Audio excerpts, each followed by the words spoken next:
Well, I guess I just wanted to begin. Go ahead. I'll show some clips from 1969 when we took the island, the occupation of Alcatraz in 1969. Go ahead and show. Okay.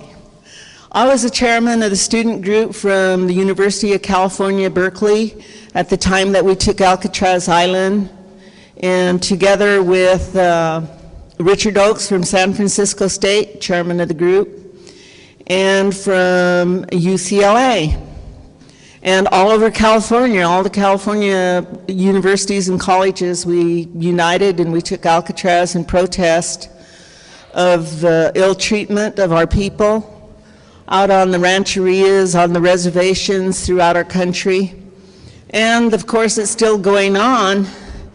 69, we also protested the broken treaties that we had with the federal government, that they never did honor our treaties. So we have, we've been fighting and resisting for a long time. It didn't begin in 69. It always had been that way. Of course, in 1880, they they passed legislation to take away our religion, our culture, our languages, our ceremonies, our dances, our singing. It was all illegal. And we lived that way for many years. And also, they took away our children in 1880 as well. All the children were mandated into government and mission boarding schools. So today, many of our people still suffer from the post-trauma of the boarding school treatment because the children, they were, of course, abused physically, sexually, mentally, spiritually, and all denied their language. So our people had been fighting, resisting throughout the country. And also I wanted to, hey Ed, I want to also recognize Dr. Ed Castillo from the University of California at Los Angeles. He was here with his students when we took Alcatraz on November 20th, so I also wanted to thank you, Ed. That was wonderful, and bringing your students out. So before he left, I want to introduce you to him. Thanks. All right, and then I guess I wanted to show some original video from that day. Pressure keeps increasing on the Indians who have been on Alcatraz Island since November the 20th. The latest move has to do with marine insurance. Attorney for the Indians, Don Jelinek, talked about the new development.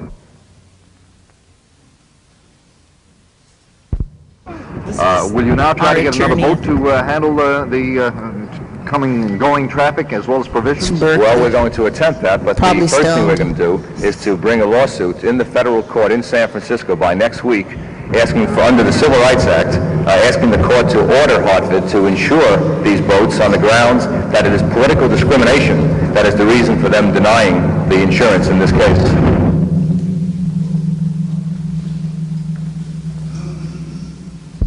Well, we have a considerable cache of canned sea rations, but then we don't have any fresh fruits, vegetables, or meat, or milk. And we do have a lot of children on the island. Several expecting mothers on the island as well, and it could endanger their health. What are you going to do about water? Well, we're going to just leave that up to the people to come out to the island to bring water in any size containers that they have during the weekend while they're out on their pleasure boats. Maybe they'll stop by and bring us water. We'd like to appeal to the public. How many Indians are now on Alcatraz Island? A little less than 100, I'd say, approximately 89.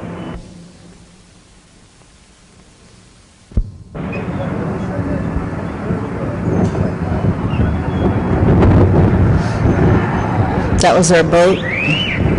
This is my son being taken down to the boat. The Alcatraz Kid, AKA Alcatraz Kid. This is the boat that we bought. Creedence Clearwater had a concert, donated the money, and we bought the bathtub, which became the Clearwater. The Hartford Insurance Company advised the Indians at 10 a.m. yesterday that the boat carrying the Indians to Alcatraz would no longer be insured, and they told the captain that he would act at his own peril on any further trips out to the island. What reason did they give? The reason they gave is that they claim they are not in the business of insuring passenger boats, only in the business of insuring fishing boats and those who do fishing on them. What's the net effect of this action? The net effect would be total isolation on the island. LaNada Means is a spokesman for the Indians who are now on Alcatraz. What is the situation now on the island? How long are you going to be able to hold out? We don't know how long we'll be able to hold out food and water-wise, but we're going to hold out there as long as it takes to maintain our occupation. Because we're not going to leave the island. We said that from the beginning. Okay, I saw that, go ahead, the next one. These are just some of the earlier videos from the island at that time.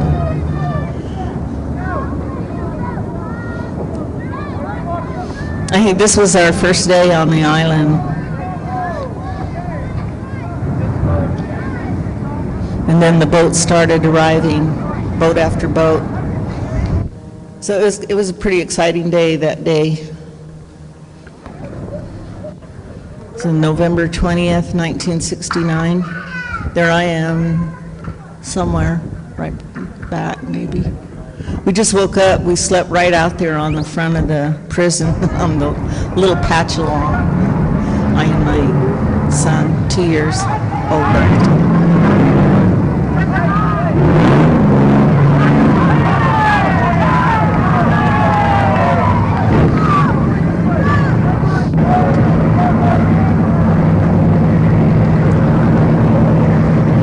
We're trying to arrive and get off the boat, and I think the Coast Guard was trying to stop it all. There they are, trying to prevent the people from landing. But there was a lot of action out on the docks that morning.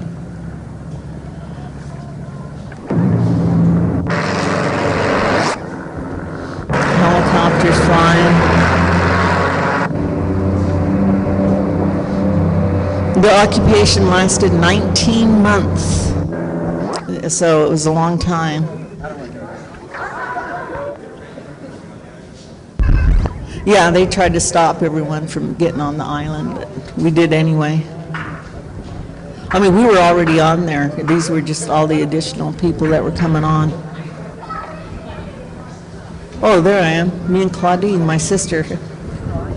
And then the little boy is Damon. Oh, no, this is Richard's boy. This one.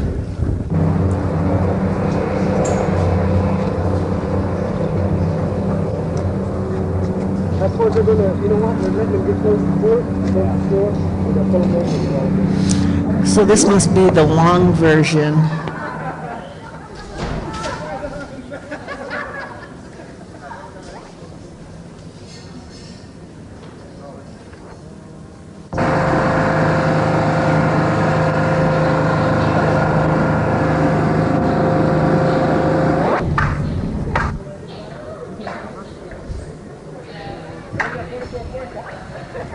Participated in drafting up the proclamation.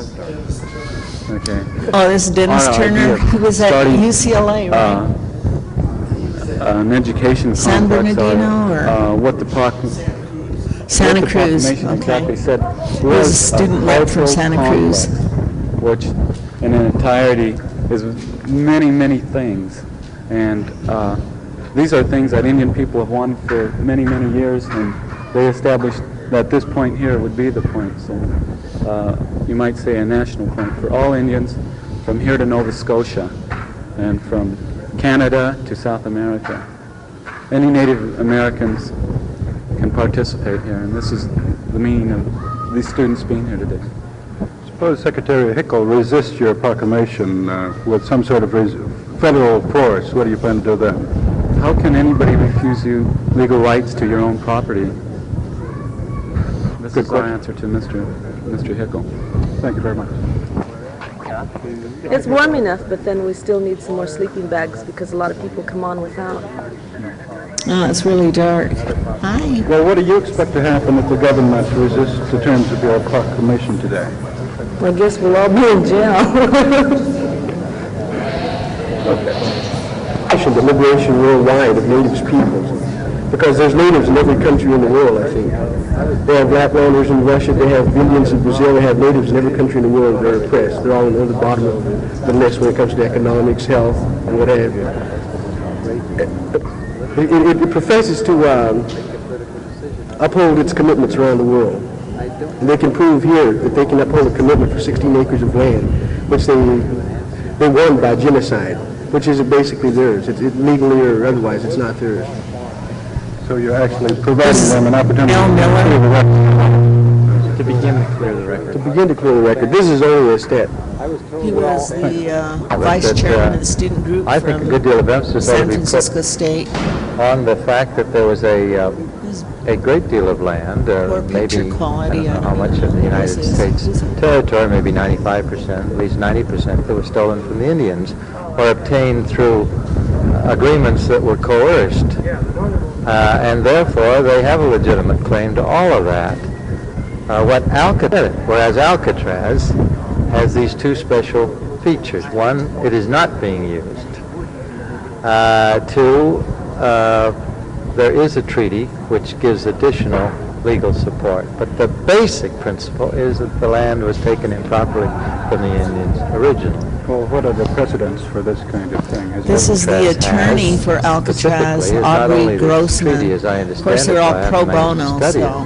But the fact it's not being used, because of the practical question, if the Indians are going to try to get back land that someone is farming, land that someone has a home on, We're fortunate to get the certainly attorneys. there's an oil well,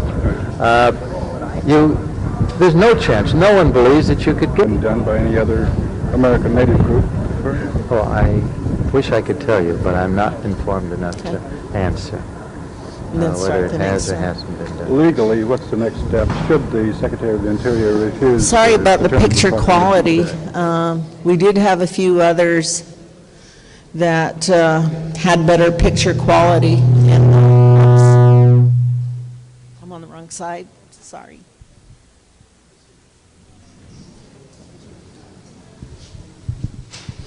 So we just want to play a few of the original clips when we took the island in 1969. Here's another one.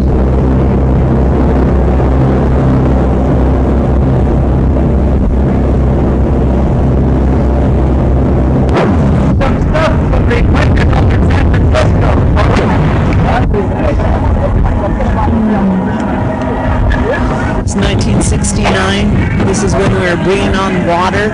So we stayed out there without any water, or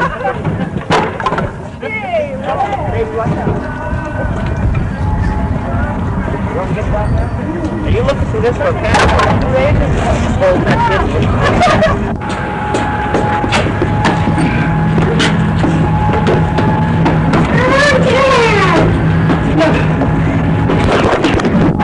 we're going to have an opening prayer with some sage in a second here.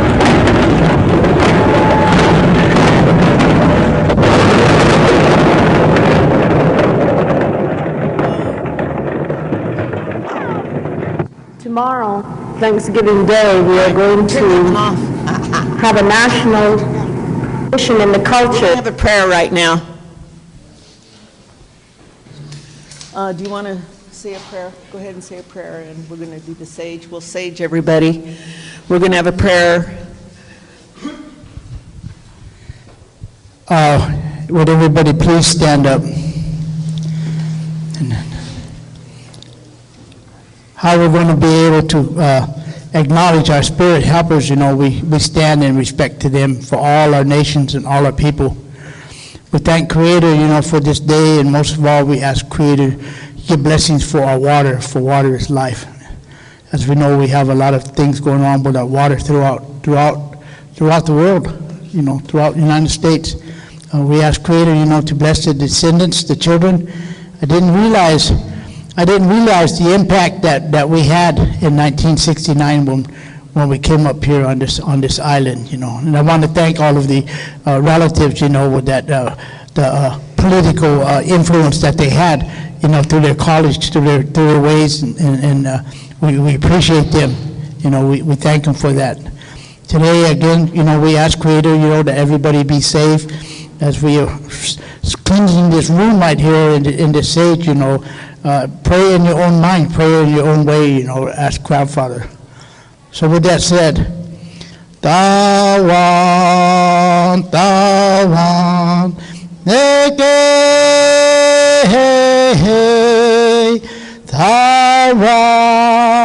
Tawan, Neke,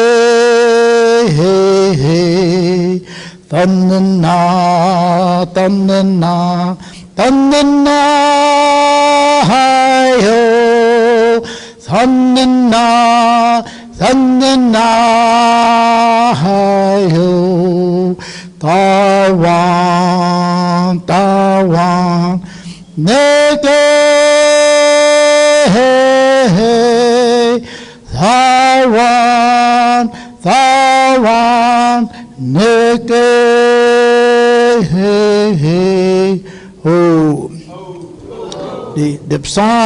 The songs themselves is the prayer. So as we're looking at all your relatives, we thank you and we ask blessings for your elders and blessings for the unseen world, spiritual, like that. So with that said, thank you very much. Do you want to sing a song also? We're going to begin our presentation again with our prayer and with our songs, and appreciate it. So the song I'll sing is a song of resistance. It's been known as the AIM song, and this song has been sung for several generations, and it's a continual song of resistance and a reminder to us indigenous people of kind of why we're here. To resist those systems of oppression and to continue to fight the good fight, to be able to use our voices to advocate for ourselves so that we don't have to rely on anybody else to speak for us or speak in our regard. And so that's what these songs, at least for me, that's what they remind us of, our intrinsic values, our original instruction, and so on and so forth. So here we go. Yeah.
Thank you. Thank you for that song. My name is Dr. LaNada Warjack. At the time, I was one of the student leaders I was from the University of California at Berkeley. And together with Richard Oakes, who is the student chairman from San Francisco State, and with UCLA, we have Dr. Ed Castillo here today. Do you want to stand, Ed? Let me introduce you to Ed. He was a student leader from UCLA. Do we have any of the original people? Come on up, wave. All right, so good. And Geneva, she was San Francisco State at the time.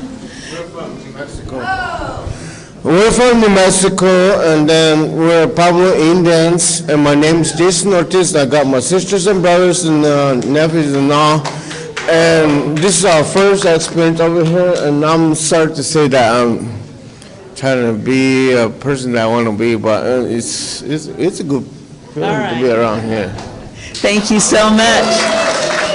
So we have some of our original people here today. Anyone else that wants to say hi?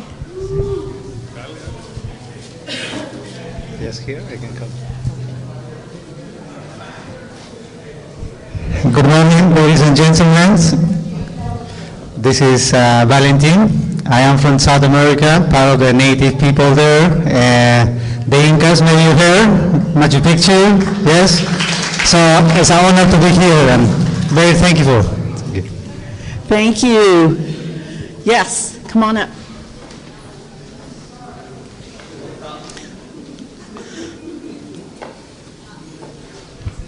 Sure, thank you, LaNada. I applaud and recognize LaNada Means, Ed Castillo, John Trudell, Richard Oakes, Jim Vaughn, Al Miller, Pat Janiha, Joe Bill, some of these individuals, Francis Burnside, people like that I remember from the island. My name is Lenny Foster. I'm a Kia'ani, and I'm from Fort Defiance, Arizona. I was out here twice, but I was not one of the original. I heard about it when I was a student at Colorado State University in Fort Collins, Colorado, 1969. Then I came out here about 5 months later when they had a conference, and I wanted to see what the occupation was all about. At that time, I was a student at Colorado State. I had an inquisitive mind. I wanted to see what the occupation was all about, and from that point, that was a defining moment for many people, including myself. Began my involvement as an Indian activist in this movement, and it continues to this day. And I participated in Alcatraz, 69 and 70, and spent the whole, almost a whole month of December during the Christmas break from school. And it was very cold, I remember that. And I had friends at San Francisco State College at the time. There was Richard Oakes, Joe Bill, Pat Janiha. Pat Janiha was from Jedito, Arizona, Navajo Reservation. And I joined the American Indian Movement in Denver, Colorado in 1970 under the leadership of the late Vernon Belcourt. And from that point on, I became very involved in the American Indian Movement, the Indian Rights Movement, and I appreciate the effort to put together such an event, commemoration, to have people like Ed Castillo, LaNada Means, and some of the others that were part of the original group. And like I said, I was probably the second, third wave those years, 69, late 69, 70, and I continued to participate in the Indian movement. And BIA takeover, Wounded Knee, other events, Longest Walk, and more recently I've been Since 1985, I was been given the responsibility of providing a spiritual support as a spiritual advisor for Leonard Peltier. And we're saddened by the fact that he was denied executive clemency, but we continue. And at this time, too, I brought my two daughters, Red Dawn Foster and Arminda Foster, that I've been talking to them over the years, and they grew up in AIM, Sundance, Native American Church prayer ceremonies. So this, what was started by people like Ed Castillo, LaNada Means, Richard Oakes, John Trudell, our grandchildren, great-grandchildren, reap the benefits and continue the struggle. So I thank you. Thank you very much. Oh, thank you. Thank you for that summary. This is just some of the original footage from that day when we took the island in November 1969. Is this fight in the same tradition as the Third World Liberation Front struggle? Is it carrying on the goals of the Third World Liberation Front? Or do you want to answer that? Well, this is a Native American struggle. This treaty, it has not been nullified, the treaty that gives you right to unused federal authority. And most of our treaties deal with this, but right now we're dealing with one in particular, which is the 1868 treaty with the Sioux Nation. But most of our treaties, have been worded in the same way. It's that the land will go back to the people. So regardless of the fact that it was a Sioux treaty, you feel that it applies to all the Indian nations? Oh, definitely, because, all you'd have to do is just, look through all the treaties. What's up, and these long, lonely nights up here? Well, it's not so long and long. Mrs. Hart, who is one of the caretakers' wives, and she left out with her oven and stuff, her services.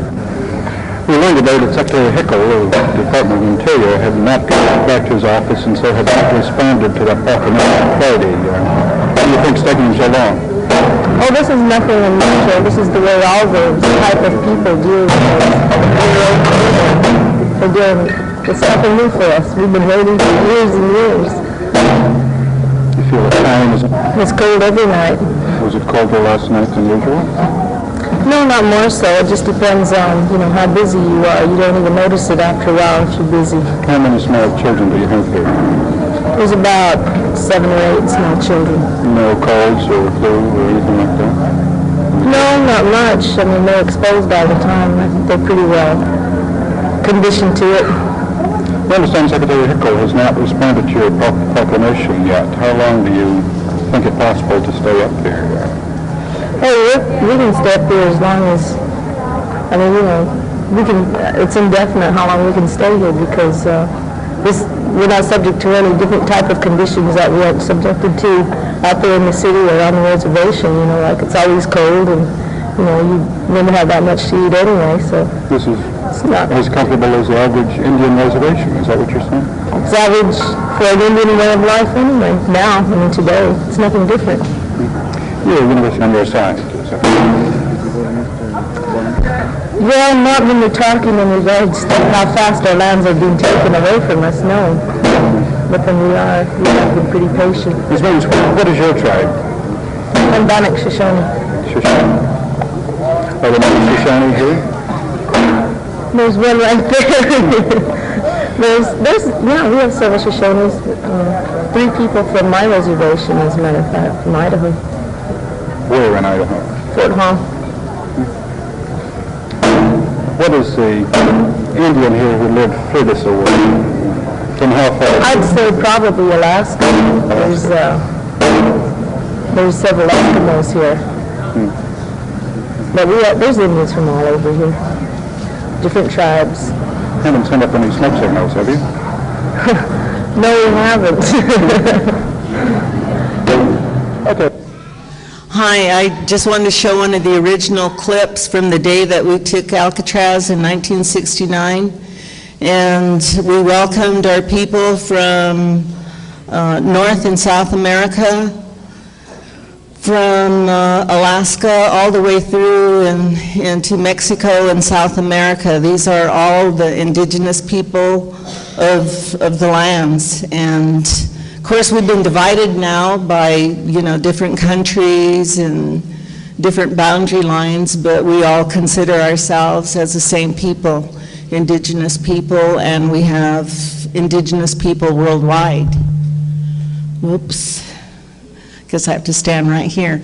My name is Dr. LaNada Warjack. I am from the Shoshone-Bannock tribes of Fort Hall, Idaho. And I would, as a student chair from UC Berkeley, we gathered all our students together, and we had just won our Indigenous Native American Studies Department, which we began.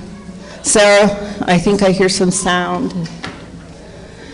We just started our Native, Black, Chicano, and Asian Student Studies at the University of California in 1969. In that same year, we came out and took Alcatraz in support of Indian treaties, because this was after the island had been taken, had been given back from the Bureau of Prisons. And of course, the first prisoners, some of the first prisoners out here were Native American, because they were taking the war leaders from the late 1800s and putting them here on Alcatraz.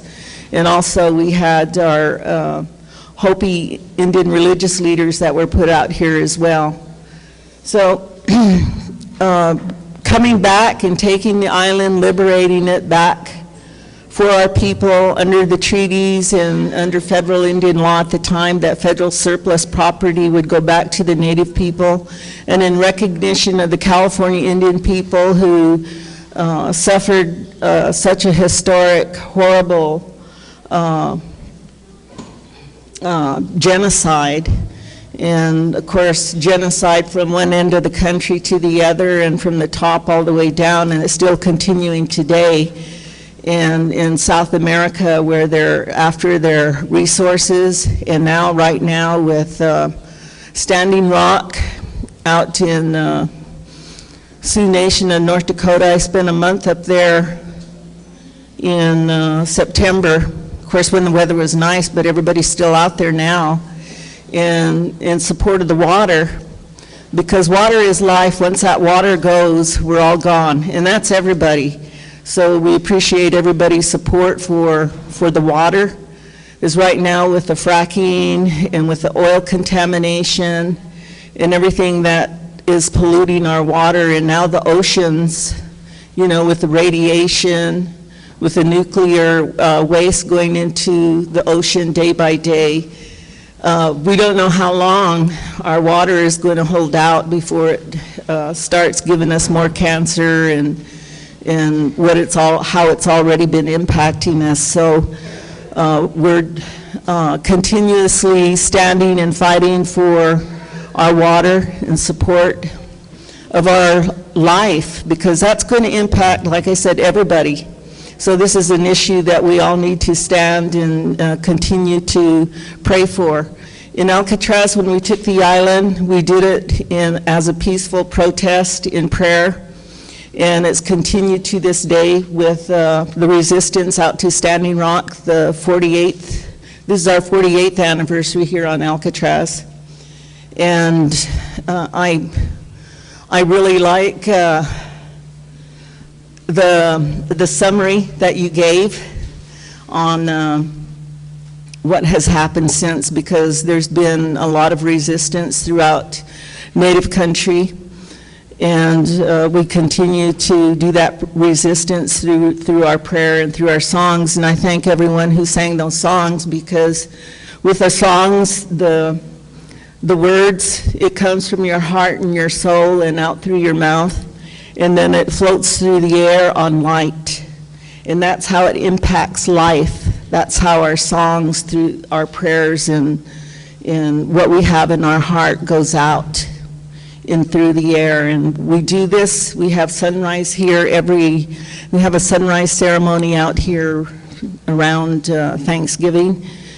And with the sunrise, it's very powerful because as the songs and the prayers are done with the rising sun, the rays from the sun come and they pick up that sound, because sound travels on light and goes straight back.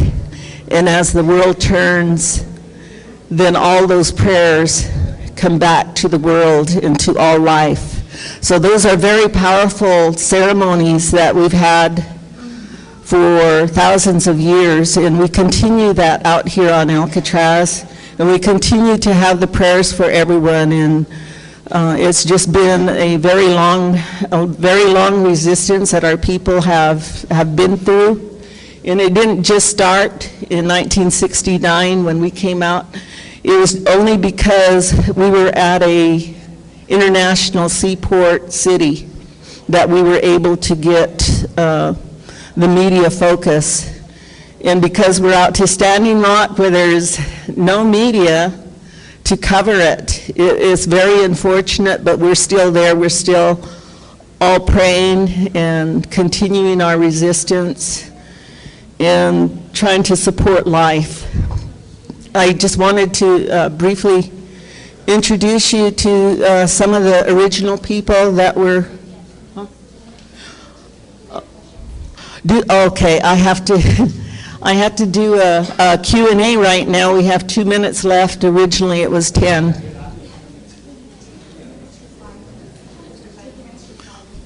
Okay.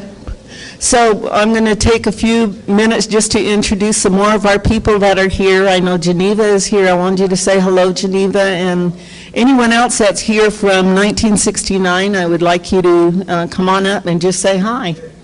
Be recognized. Here we are again today. Geneva was a student at San Francisco State at the time. Come on up here and stand with us. Here, Geneva.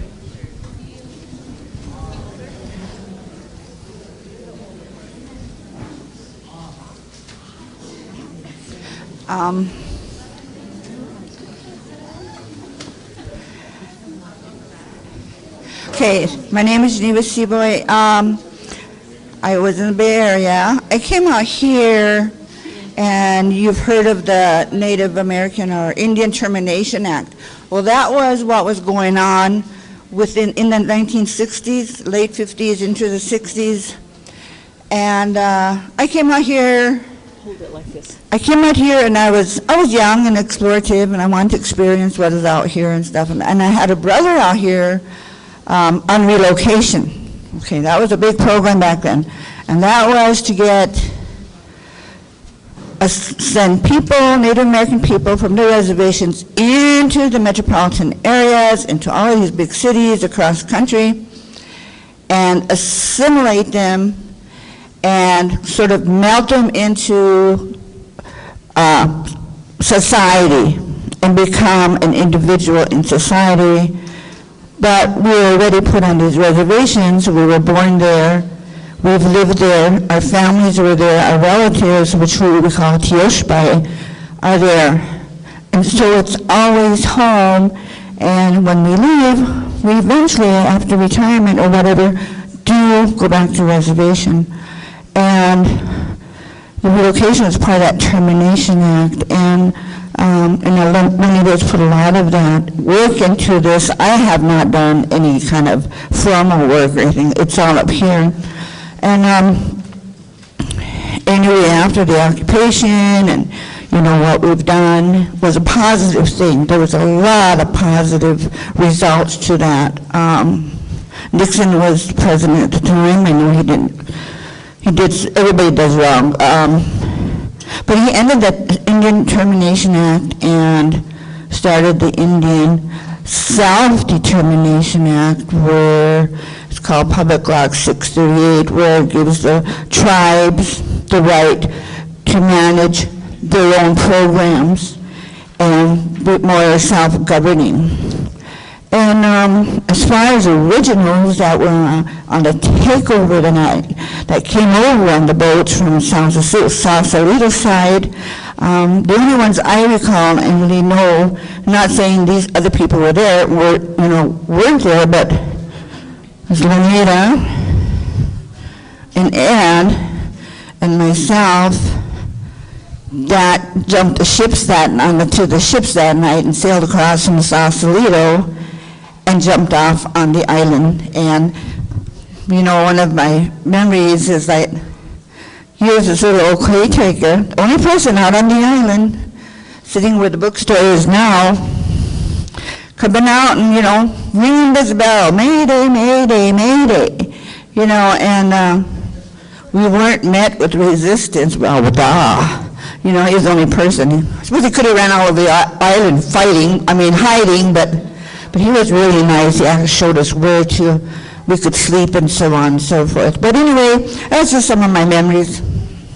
I'm on at 11:30, so I can talk more. Okay, thank you, Geneva.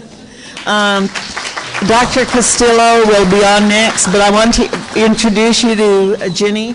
Her mother was Belva Codier, and she was one of the original 1964... Here. Hello, I'm Ginny Codier Kaczynski. And my mother and father were Alan Chuck Codier and Belva Codier. My mother was the original investigator with her cousin Arlene Mackenzie, and they occupied Alcatraz in 1964, March of 1964.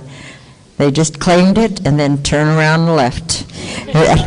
And these are my daughters, and this is Tony and Teresa, and they were here in '69, and they were a couple of the ones that jumped the boat in Sausalito and came over and jumped in the water and climbed and hid and everything. So we will be talking later. Thank you. Thank you. I just wanted to introduce them briefly, and also Eloy Martinez, who is here on the island as well. Say hi. Oh, excuse me. Hi, my relatives. I came because of my friend Richard Oakes, and I left pretty much the same time he did. I think that he was one of the great inspirations on the island, and he paid the ultimate price. As everybody knows, he was murdered up north. I pretty much have been involved with his family for a long time. I actually helped dig his grave, along with Annie's brothers. So I've been involved with his family, Vaughn, Elijah, Richard, and Leonard, and the rest of his family for a long time. And I also do the fire on Indigenous Day and on Thanksgiving Day on the island. And I think that it's really important that all of us here today spread the word, because not only here, but I was with LaNada at Standing Rock.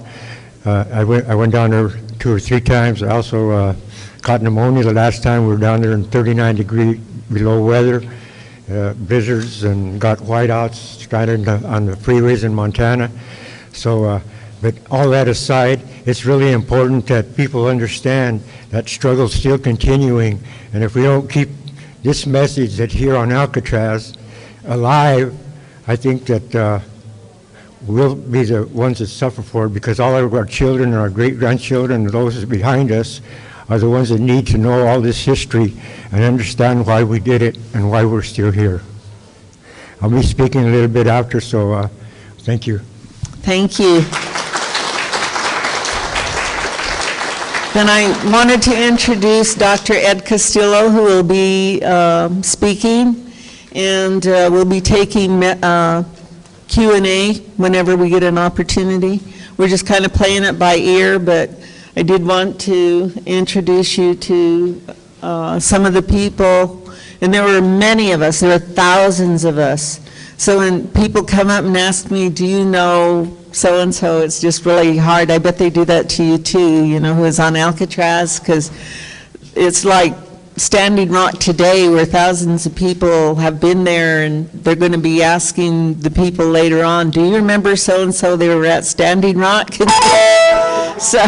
it's like, there's so many people, you know. The only ones I know are the students that took the island in '69, and Dr. Castillo was one of them with his students from UCLA. So, Dr. Castillo. Okay, this picture was in, San Francisco. was it in the Chronicle? I thought it was in one of those magazines, People or. It might have been there too. It was a poster that was everywhere. Yeah, It was- Dr. Castillo and Gail. It was a poster that I found on Telegraph Avenue after I left the island. There I was. It's very flattering. And I'd like to add that appreciate the warm welcome the Park Service has given us.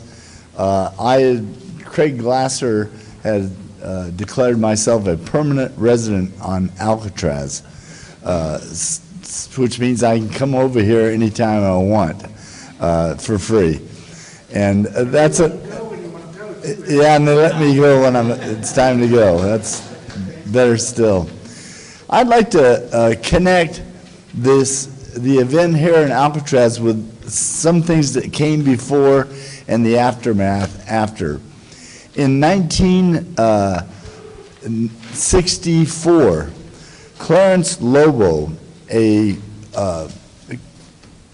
Indian from Mission San Luis Rey, had occupied a piece of forest land on the Ortega Highway going from Lake Elsinore over to San Juan Capistrano.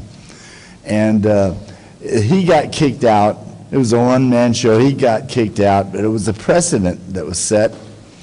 And when the civil rights erupted, I was just finishing my bachelor's degree at UC Riverside, and accepted a position at UCLA. I wasn't there any more than 3 weeks when this big, handsome, tall Indian guy named Richard Oakes came down and said, we're going to take over an island in the San Francisco Bay, because we could see all of these other ethnic minority groups getting huge strides in terms of civil rights legislation, funding for education. So it had a real strong component of education to it.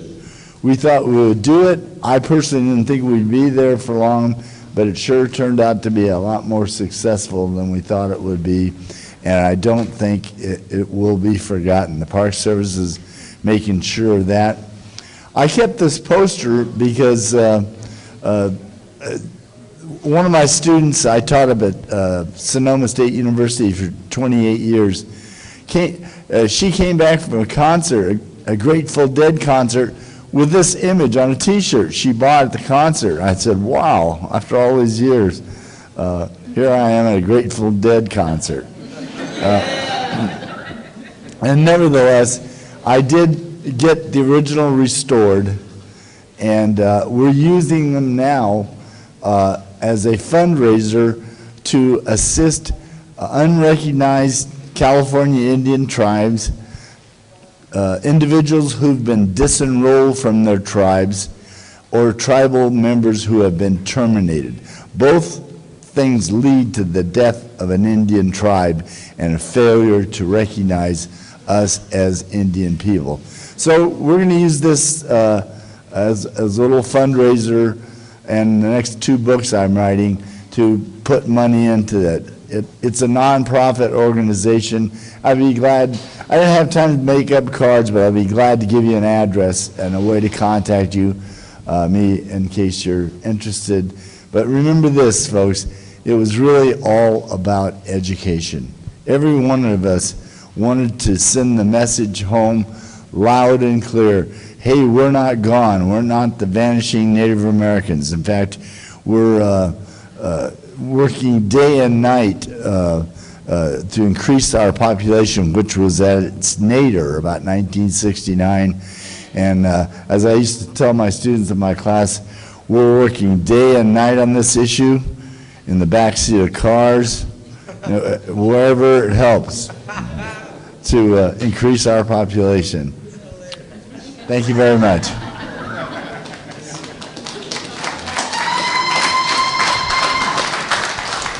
I guess we're looking for a bit of Q&A. If any of you have any questions you'd like to ask, you have some of the original people here that took the island. So do any of you have any questions you'd like to ask? Okay, I'm really glad to hear that Ed is doing a book. I have mine done, but I'm just waiting for, it's called...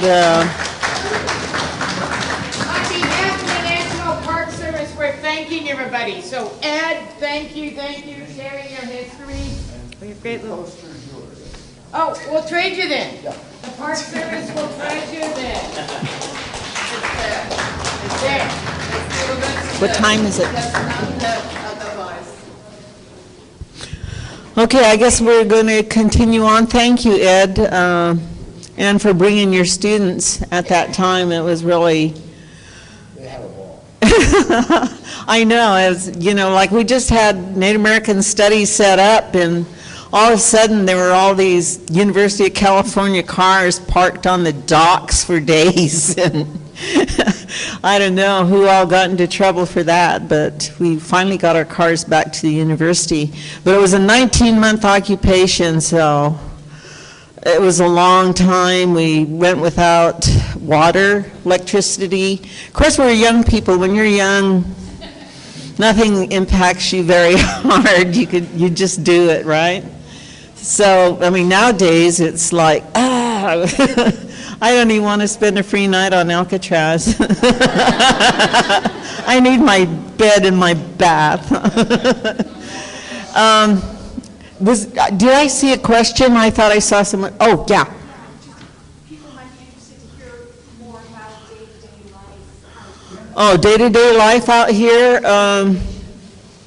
Well, since most of us were students, we were writing our papers and trying to do that, but we would go down to the docks at night and sing, visit, with our campfire going. And during the day, we'd be trying to catch a boat to the mainland. I know I used to hitchhike off the docks on Sundays because all the sailboats would be out. So I and my son would be hitchhiking off the island to get to the Berkeley Marina to check in, because I was still in school at that time at the University of California, and I still had to turn in my papers and talk to my professors, and then make the whole round on the bus at that time and get back. So are you going to be leaving us? You're going to be walking around somewhere or what? No, I wanted to add something. Okay. One of the things that I think, I was really young. Most of the students, my students, were younger than, I was younger than they were. And they didn't know exactly what to do with me. We had a meeting out in front of the quad yard there to vote for officers, for the leaders and so forth. They didn't know what to do with me because I was so young that I had finished my college degree.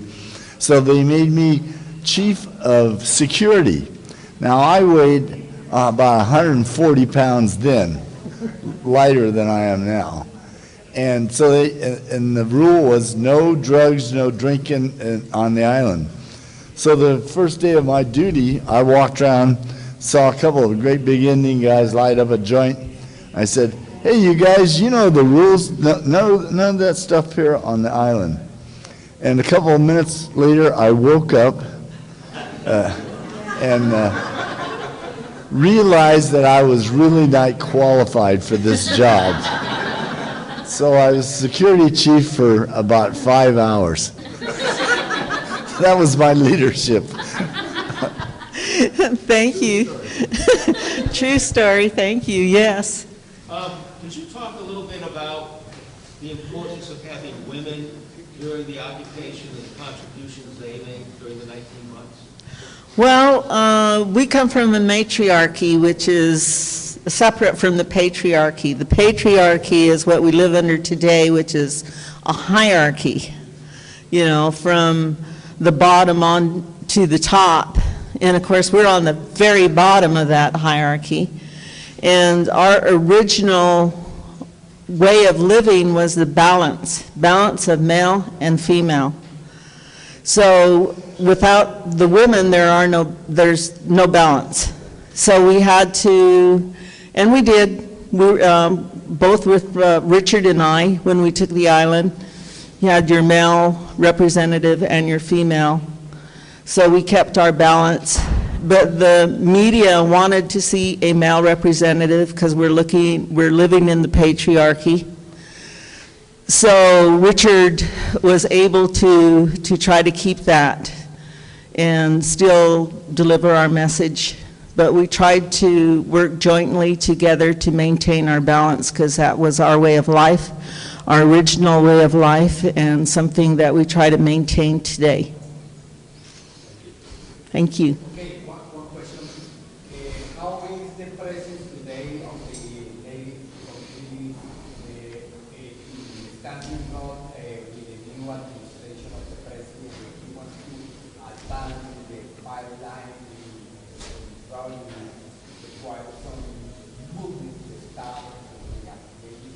How is the organization going on that? Okay, he wants to know our present situation in lieu of the new presidency and what is happening. And of course, we've always been in a state of emergency because they put us under the patriarchy through the Indian Reorganization Act in 1934, which established our tribal government under federal corporations. So tribal government today is now a federal corporation, and it's under the patriarchy.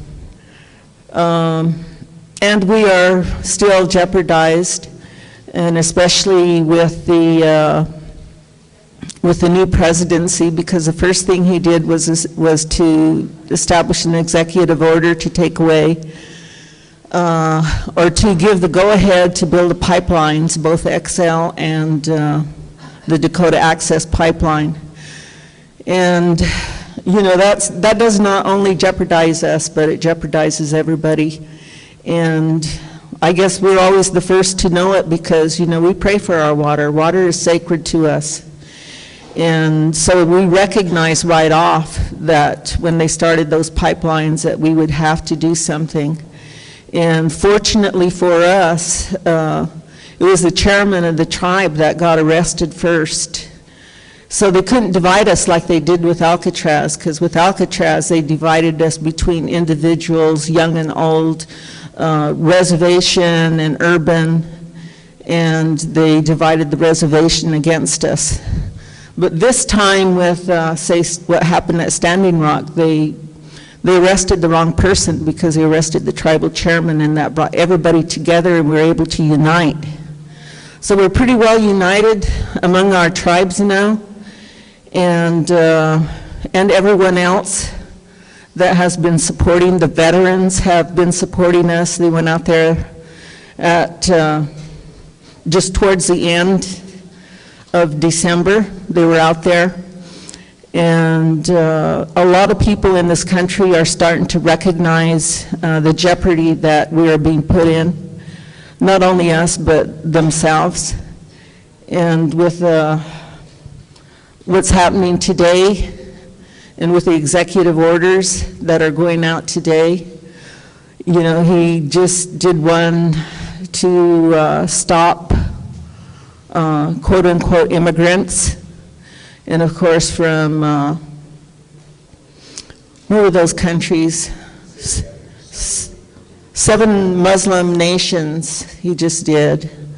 And I say he's the first immigrant that needs to leave. But see, we're, you know, as a nation that has come through genocide, nothing is surprising, you know, because we've had to live under the threat all the time. And right now, our people are probably at the worst state but now everybody else is in that state, so they better wake up and stand up and fight. That's all I got to say.